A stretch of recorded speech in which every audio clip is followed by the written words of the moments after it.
അല്ലേ ഇസ്ലാമിന് പ്രത്യേകം ഹിജാബ് എന്നൊരു നിയമം വന്നത്?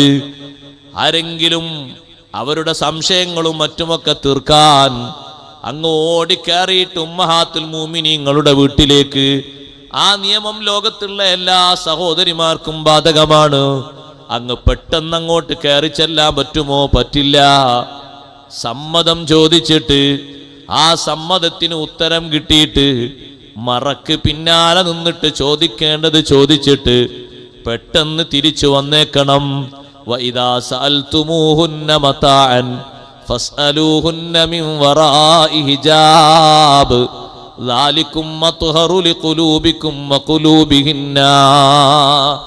ഉമ്മഹാത്തുൽ മുഅ്മിനീങ്ങളോട് പോയിട്ട് എന്തെങ്കിലും ഒരു ആവശ്യ വസ്തു നിങ്ങൾ ചോദിക്കുകയാണെങ്കിൽ മറക്ക് പിന്നിൽ നിന്ന് ചോദിക്കണം. ആ ചോദ്യമാണ് നിങ്ങളെ മനസ്സിനും അവരെ മനസ്സിനും ഏറ്റവും നല്ലത്. വിശുദ്ധി നൽകുന്നത് മറക്ക് പിന്നിൽ നിന്നുള്ള ചോദ്യമാണ്, നേർക്ക് നേരെ കണ്ടിട്ടുള്ള ചോദ്യമല്ല. അത് വിശുദ്ധിക്ക് എതിരാണ്. മറക്ക് പിന്നിൽ നിന്ന് ചോദിക്കുക, അതാണ് യഥാർത്ഥത്തിൽ വിശുദ്ധിയുടെ മാർഗം. കാണാൻ പറ്റാത്തവരോട് സംസാരിക്കേണ്ട ശൈലി അങ്ങനെയാണ്. ഉമ്മമാരെ നമ്മളും സ്വീകരിക്കേണ്ട ശൈലി അങ്ങനെയാണ്. ഒരന്യ പുരുഷൻ നമ്മുടെ ഭർത്താവിനോട് എന്തോ ഒരു കാര്യം പറയാൻ വേണ്ടി വീട്ടിലേക്ക് വന്നാൽ മുഖവും മാറും തലയുമൊക്കെ കാണിച്ച് പുറത്തേക്ക് വന്നു പോകരുത്, വെളിവായി നിന്നു പോകരുത്. ഒരു വാതിലിനോടോ ഒരു മറയോടോ ചുമരിനോടോ മറ സ്വീകരിച്ച് കാര്യം പറഞ്ഞു പൂർത്തീകരിക്കണം. അയാളെ മുന്നിലേക്ക് വരാൻ നമുക്ക് പെർമിഷൻ ഇല്ല. ഒരുപക്ഷെ ഒരു തവണ അങ്ങനെ വന്നു എന്ന് കരുതിക്കോളൂ, പെട്ടെന്ന് അറിയാതെ വന്നു പോയതാണ്. അപ്പോഴേക്ക് കണ്ടാള മനസ്സിൽ ഈ മനുഷ്യന് ഇത്ര സൗന്ദര്യമുള്ള ഭാര്യയോ, ഈ നാട്ടിൽ തന്നെ ഇങ്ങനത്തെ ഒരു പെണ്ണിനെ ഞാൻ കണ്ടിട്ടില്ലല്ലോ.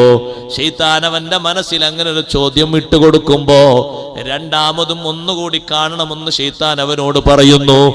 അവന്റെ നഫ്സുൽ അമ്മാറ അവനോട് പറയുന്നു. വീണ്ടും ആ വീട്ടിലേക്ക് പല ആവശ്യങ്ങളും പറഞ്ഞവന് വരുന്നു. പിന്നതൊരു സംശയത്തിലെത്തുന്നു. പിന്നത് പല വിധേന പല രൂപങ്ങളിലും ഭാവങ്ങളിലും എത്തിച്ചേരുന്നു. എന്തേ അതിന്റെ കാരണം? അതിന്റെ കാരണം കാണാൻ പറ്റാത്ത രൂപത്തിലുള്ള പ്രദർശനമാണ്. ഒരിക്കലും അന്യപുരുഷനായ ഒരു വ്യക്തി വരുമ്പോ പുറത്തേക്ക് അങ്ങനെ വന്ന് വെളിവാകരുത്. സംസാരം ഉള്ളിൽ നിന്നുമാകാമല്ലോ. വാതിലിനപ്പുറത്ത് നിന്ന്, ചുമരിനപ്പുറത്ത് നിന്ന്, വിരിക്കപ്പുറത്ത് നിന്ന് സംസാരിക്കേണ്ടത് സംസാരിച്ച് പിരിഞ്ഞു പോയേക്കണം. എത്ര കൃത്യമായിട്ടാണ് വിശുദ്ധ ഇസ്ലാം നമ്മോട് നമ്മുടെ ഖൽബ് സൂക്ഷിക്കുന്നതിന് വേണ്ടി തെറ്റായ ഒരു കാര്യങ്ങളും നോക്കാൻ ഇടവരരുത് എന്ന് കരുതിയിട്ടല്ലേ സ്വന്തം പെങ്ങളെ വീട്ടിലേക്ക് ഞാൻ കയറുമ്പോ, അല്ലാഹുവിന്റെ റസൂലേ, എന്റെ സ്വന്തം രക്തത്തിന്റെ ഭാഗമാണ് എന്റെ പെങ്ങൾ, തൊട്ടാൽ വുളു മുറിയാത്തതല്ലേ എന്റെ പെങ്ങള്, ആ പെങ്ങളെ വീട്ടിലേക്ക് ഞാൻ കയറുമ്പോ സമ്മതം ചോദിക്കണോ? നബി സല്ലല്ലാഹു അലൈഹി വസല്ലം തങ്ങളെ മറുപടി വേണ്ടാന്നല്ല. ആ പെണ്ണിനും നിങ്ങൾക്കും കാണാൻ പറ്റാത്ത എന്തോ ഒരു സാഹചര്യം വന്നുപോയാൽ എന്നേക്കും അത് വിഷമമാകൂലേ? അതുകൊണ്ട് സമ്മതം ചോദിക്കലാണ് സുന്നത്ത്. കാണാൻ പറ്റാത്തത് കാണേണ്ടി വന്നാലോ എന്ന് കരുതിയിട്ടാണ്.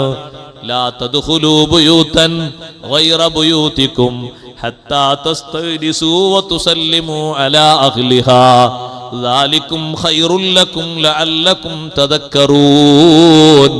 വിശ്വാസികളെ, നിങ്ങളുടെ വീടല്ലാത്ത വീട്ടിലേക്ക് നിങ്ങൾ പ്രവേശിക്കുമ്പോ, സ്വന്തക്കാരുടെ വീടാകട്ടെ അയൽക്കാരുടെ വീടാകട്ടെ, സ്വന്തം ജേഷ്ഠന്റെയോ അനുജന്റെയോ വീടാകട്ടെ, മറ്റു വീടുകളിലേക്ക് നിങ്ങൾ പ്രവേശിക്കുമ്പോ സമ്മതം ചോദിച്ച് സലാം പറഞ്ഞു വേണം വീട്ടിലേക്ക് കയറാൻ.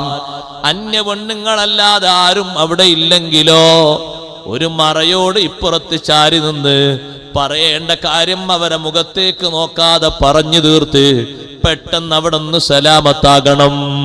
ഒരു നോട്ടം നമ്മുടെ വകരു സംഭാവനയായി കൊടുക്കേണ്ടതില്ല.